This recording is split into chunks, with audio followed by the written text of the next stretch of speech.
Hello, and welcome to Good Selling Radio, podcasts for sales professionals looking for peak performance.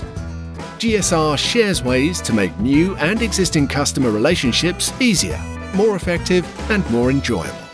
In a changing and busy sales world, take some time to stop for a moment and reflect, reframe, and refocus. So it's a really great pleasure to be talking today with Danny O'Neill in Dublin. I'm sitting just to the west of Glasgow, and Danny and I have been talking over recent months. Danny's got tremendous experience, particularly in hardware sales, over 20 years or so, seen a lot of change, and now working very much on tools and processes to help in technology sales. So welcome to Good Selling Radio, Danny. I guess the first point to start is, when you look back at what's happened over those 20 years compared to the real big changes that you're seeing now, what are you seeing changing in sales? And then we'll go on and talk about the future. Wow. Hi, Richard. Great to be with you today. And wow, where do you start? Because I think everything is changing, right? I think we're in a really exciting time where there are just huge new possibilities in the world of B2B selling. In the last kind of 20 years plus, we've seen incredible advancements with digital technology, new tools in the sales and marketing space. We've seen massive advances around building skills and capabilities into our sales teams. We've seen the growth of sales operations and customer success and personalized marketing and account-based marketing. It's simply a world of change at the moment. And I think more recently, in the last couple of years, I guess we're kind of reaching a point where it's almost like it feels like there's a paradigm shift about to happen in the coming years. And, the pandemic probably has shone a light on that more than ever and really refocused our minds. But yeah, it's an incredibly exciting time to be in B2B selling. And, I think the next number of years we're going to see a lot of change. And to what extent do you think, I'm very conscious that people will say to me, well, hang on, I've been doing this for some time. We've had tools that work, got processes that work.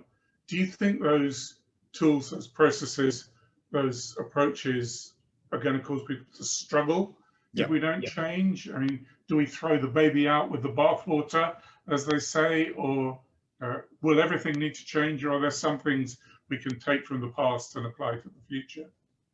Yeah, there's definitely lots of learnings and best practices we've accumulated over the years. But I think the important thing we now need to recognize is the dynamic between customers and how they buy and how B2B teams sell and engage with those customers has fundamentally changed. Today, and this, I've been in sales for many, many years, and today B2B sales is still predominantly built around fairly linear internal sales process that's, well designed and well defined and sits nicely within the CRM and everybody understands what it is. But pretty much it's internally focused. It's kind of focused on customer goals. And I think one of the big changes we've seen with digital transformation and the internet is that customers are simply just much more empowered today. They're much more knowledgeable, tech savvy, can do all of their upfront research and validation without ever engaging with a sales team. So what's becoming really apparent is that those kind of simplistic, internal focused processes and ways of working as a team just really don't fit what the current world looks like. And I think there's a real opportunity to start to rethink, how do we realign and reimagine how we engage with customers on their terms, and how do we start to work within their buying processes? I think that's really, really interesting. So what are we talk about a changing future for sales. Yeah. What are the really big things that you're seeing out there that are driving that change? And then we can talk later about the impact on buyers and the impact on sellers. So what are the mega trends that you're seeing? For sure. I mean, look, the most predominant one and the one we see time and time again is the changing nature of the customer buying processes. Customers are absolutely much more in control. They can lead that process. They're not as reliant on sales to engage and guide them with expertise. They typically do a lot of peer-to-peer research within their industry. They're very knowledgeable, as I say, about, you know, the solutions that are in the marketplace. So really they're in control, and their expectations have fundamentally changed. You know, most solution providers today do a great job of, you know, providing quality information and lots of ebooks and thought leadership articles, and that's fantastic. But customers, you know, that's just ticket to entry. Customers' expectations have fundamentally changed. They want personalized experience. They want tailored insights to their business. And then within that buying process, of course, we see a lot more complexity. Buying has been decentralized predominantly, and we see lots of different business functions involved in the buying process. And that's a real challenge for sales teams. They've got to figure out a way to not only identify what the buying process is, but how to get early into that buying process so they can start to engage with stakeholders, influence thinking, you know, steer it in a particular direction, and ultimately bring customers to a consensus point. And, you know, one of the fundamental challenges we see today for a lot of sales teams is actually driving customers to a decision. We see a lot of deal stagnation. I think the number is 40% plus of B2B deals in the tech sector simply stagnate because teams can't bring that group of decision makers to a consensus. So there really is you know, the tables have turned. Sales teams are no longer in control. The customer absolutely has the reins, and we've got to figure out ways to engage them, as I said, on their terms. When you talk about the customers controlling the process, are you seeing changes, or do you foresee changes in the way that buyers spend their time, for instance, compared to in the past? Yeah, for sure. Absolutely. We see buyers spend about 40% of their time just gathering business criteria, just really engaging with different stakeholders, because most technology solutions in our space obviously are cross-functional. So if there's a project, the project lead typically has to engage with cross-functional stakeholders, collect their requirements, understand, you know, what does success looks like for them. And 40% of their time is really going through that process. Only 3 to 5% of time is actually spent thinking about engaging with the IT, the solution provider. So there's this kind of 40% upfront spent just pulling the criteria together, 20% actually engaging with vendors, and then another 40% we find actually doing the validation and selection process. And that's a completely different dynamic. Sales teams now need to think about how do we get much more embedded in that early 40% so we can guide and build relationships and get people to start advocating for our particular point of view. And that's a big shift. Yeah, and a different challenge for salespeople to know what they should be doing during that 40%, even if they're aware that it's going on, because the buying cycle and the selling cycle, I think, are often disconnected now in a way that they perhaps weren't in the past. I'm intrigued by that last 40%. Are you saying that there's almost 40% of the time after they've pretty well decided who to choose, tying down the detail of what the relationship, what the project would look like? Is that what that latter 40% is doing? Yeah, that latter 40% is really going through the motions of building that consensus to press the button and actually make a final decision. So the initial 40% is collecting the criteria, 20% is creating that short list of solution providers, and that's readily done. And then the final part is really engaging with those solution providers and working towards a final decision. And that's where we find a lot of that stagnation occurs. You know, average buying groups today are 11, 12 people from across the business. That is a challenge for anybody to drive a kind of convergence of thinking to move forward. And we hear time and time again from customers, you know, they see real value, and this is something to really think about. They see real value where vendors can help them with that final decision-making process. They see it as a point of differentiation. So, it's not just today about, the products and solutions and the value they deliver. It's if you can turn the customer buying experience into a positive experience where you're helping them overcome those points of disagreements, that indecision, to get them to a final decision, customers are clearly saying that that's something they really value, and that, sellers should see that as a way to create differentiation for themselves. It's really interesting. I'd like to come back when we look at the implication for sellers on what it means to be early in that initial 40%. Yeah. But I'm very struck by what you're saying. You're talking about maybe typically 11 people in the decision-making process. I think there was some data, fairly well used data of going from, I think it was 4.6 up to 6.8 buyers, but now we're seeing that almost doubling again.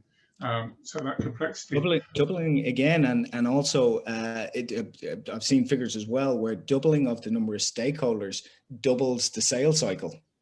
Right. So, projects now, the average sales duration is now 8 months, but once you go over $1 million deals, you're getting up to 12 months plus. So, Right. really helping the customer to get to a point of decision quicker obviously helps you reduce that sales cycle, which is a good thing. And it seems also to me that there are more users getting involved in the decision-making process. That in the past you'd have the subject matter expert, the boss, the CTO, the CIO, whatever, saying this is how we'll go about it, and probably involving procurement. But are we seeing the engagement of different types of stakeholders, different personas who weren't even involved in the buying process in the past getting involved? For sure. Yeah, 100%. I mean, we see, I think the number is 2/3 of IT projects now are starting outside of IT, starting in different segments of the business. And it really comes down to, functional leaders seeing a problem in their business and pulling other stakeholder leaders from different segments of the business together to look at that challenge, and then thinking about technology as a way to solve that problem. And then, of course, they engage with IT, and there's collaboration and scoping, and you start your first 40% cycle. And then we find for deals over about $1 million plus, you see procurement brought into that collaboration really as an oversight. But certainly, when you think about IT solutions today, they can impact marketing and sales and finance and legal and customer success and support. There's really every function uses that platform in some way. So there's an interest to bring those leaders together. So, that's something very different. It's certainly much more complex than we would have seen in years gone by. So what does that mean for the salesperson who in the past turned up, saw one person, sold the stuff and got out? So how do you see the implications for sellers in this future world that you're painting for us? Yeah, well, don't panic, don't give up, don't, Thank you for that. That's good to hear. Yeah, look, I think the fundamental principle here is we got to double down on the customer and really, really take our eyes away from the internal focus that perhaps we've done in the past, and really double down on the customer, their business, their challenges, their goals, really think about understanding what their buying processes are, where those projects originate, as we've touched on, who are the stakeholders involved in those projects. And then, again, it's getting as early as possible into that buying process so that you really stand a chance of developing those relationships with those various stakeholders, demonstrating value, demonstrating thought leadership, and really starting to influence their thinking towards your solution and value. And that is fundamentally different.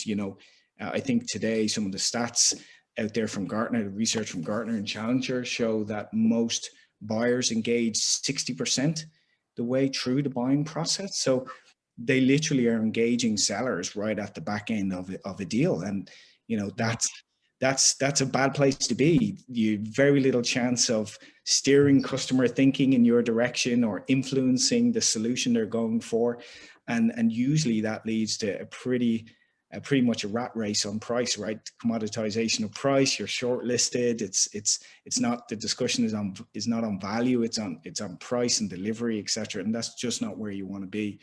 So I think for sellers, just to recap on that, it's really, we talk a lot about customer centricity, but this time around we got to mean it. It's not a buzzword. We've really got to figure out how to do that. Okay, but I'm scratching my head here and thinking, well, yeah, how does a seller get in early enough before, even as you've said, in that first 40% of time where the customer is throwing ideas around, trying to figure out what they want. They've certainly not gone out to the market yet. And I think, people talk about being present on the path to purchase. They talk about managing, the zero moment of truth before you actually meet the customer. Do you have any thoughts on how sellers can be present early on the path to purchase? Yeah, look, I think there's probably another call on what I think marketing should be doing from in terms of messaging and so on. But I think fundamentally, it's about sparking a new idea in the customer's mind, and whether that's through marketing campaigns and how they go to market and do that, or whether it's through an individual salesperson engaging with someone within a business. I really believe in a world awash with thought leadership and interesting top 10 lists of things to do, and they're all great, and they have their place. I really think, again, it's about the individual salesperson thinking about, how can I make this relevant to this particular customer, this particular stakeholder in the part of the business that they function in? How can I tailor and personalize my message, the value we can deliver for that particular individual? And I think sometimes it's just being provocative, right? In a list of 15 competitive vendors in a market saying very similar things, delivering very similar value, it's thinking about how you can say something slightly provocative that is absolutely resonates with the individual. That's really interesting. And when you talk about this complexity, presumably it's saying, if not the end of the lone wolf seller, but presumably team selling and all the kind of communication issues and collaboration issues are going to come more and more into play. Would that be a fair observation? Yeah, absolutely. I mean, look, the nature, particularly in my sector in the tech space, solutions are complex to sell, right? Lots of moving parts. Whether it's the solution itself or the customization of the solution or the delivery of the solution, it's a complex beast. So it's very challenging for an individual to make that sale today.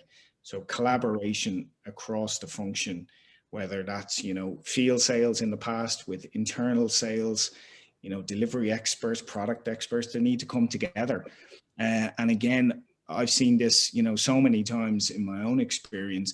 It never ceases to amaze me when you bring a different perspective into the team, whether that's technical or marketing or delivery or customer success. It just adds so much in terms of the messaging and how you're going to engage with customers. So, the old saying of, many heads better than one is really, really true. You put a salesperson together with a technical person, a delivery person, and a manager, and you start to create something that I think is much more powerful when you do engage with customers than it has been in the past. So team collaboration, closer collaboration, and real collaboration is going to be critical to success moving forward. But I guess the risk is that it all turns into an internal talking shop and everything gets lost in the long grass. So, managing that complexity to achieve a result, because at the end of the day, sales, we're rewarded on the result, coming off as winners, not just playing the game and coming an expensive second. So I guess the role of the seller as a team leader, as a collaboration leader, becomes more and more important. Yeah, I think we're at a point where leaders are starting to really recognize we need to start to think differently about how we empower and enable our teams. Going back to when we started the conversation, I think we've set up our businesses in quite a siloed way. Marketing do their part, and sales do their part, and product do their part, and so on and so forth. And the customer experience is quite transactional, and customers say this themselves, right? Hey, it's fragmented. I'm talking to Johnny one day and Mary the next day, and so on and so forth. It's not a great experience. And that kind of traditional setup, of course, there's no way you can do that deep customer centricity that I talked about. How do you really go under the hood of the customer and their business to tailor and personalize your message? You can't do that as a single person. So I think business leaders recognize that. And there's been lots of talk of, account-based marketing approaches and, tailoring content and so on. But we've never really thought about, well, how do we enable that within our organizations? And I think there's a level of, thinking about structure and tools and technologies and really redefining what customer success looks like. And I think that's what the priority is going to be over the next number of years, as business leaders really starting to put that on paper and build that into their businesses. That's really good. I could go on in this conversation for a long time, but just as we draw to a close, if I were to put you on the spot and say, if you just had just a handful of advice to sales professionals, to sales leaders as they face this changing future, what would you say are the critical few, the things they really need to get right? So I'm putting you on the spot there. Wow. Okay. I think, look, fundamentally, it comes back to this customer centricity, and breaking down those silos between organizations. I think that's really, really critical. I think there's an opportunity here for leaders to really come together from across the different functions and start to rethink about a collective strategy. What does collective customer success look like? What does collective sales excellence look like? How do we start to define a set of common goals and measures of success that we all align to, so that we can, get a much, much deeper understanding of, how good a job our teams are doing. Today, we kind of over fascinate on productivity and quantitative metrics, but we actually have very few measurements into how good our teams are at collaborating and selling, right? How effective are they at engaging with customers, at building that advocacy, at driving customers to a consensus? We've no measures for any of that. And part of that, the reason is because we're still in siloed functions with our own KPIs and our own priorities. I think leaders now recognize that if we're going to survive and thrive in this kind of world of change and customer complexity and, other crises that no doubt are down the line, we've got to figure out a way to really set our teams up for success and to put the right kind of structures and processes in place to enable them. That's fantastic. Danny, thank you for taking time out from all the hard work that you're doing on making technology serve the sales professional, which I know is very much your focus. That's really thought-provoking. You probably raised more questions in my mind than you've given answers, but that's good and healthy as we face a radically and rapidly changing sales future. So, Danny, thank you. Really appreciate it, and wish you continuing success in all you do. Thanks very much. Great. Thank you, Richard. Take care. Thank you for listening to this episode.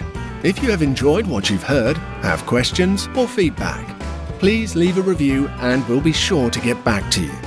If you'd like to know more about how we can help you drive sales performance in these changing times, then please get in touch.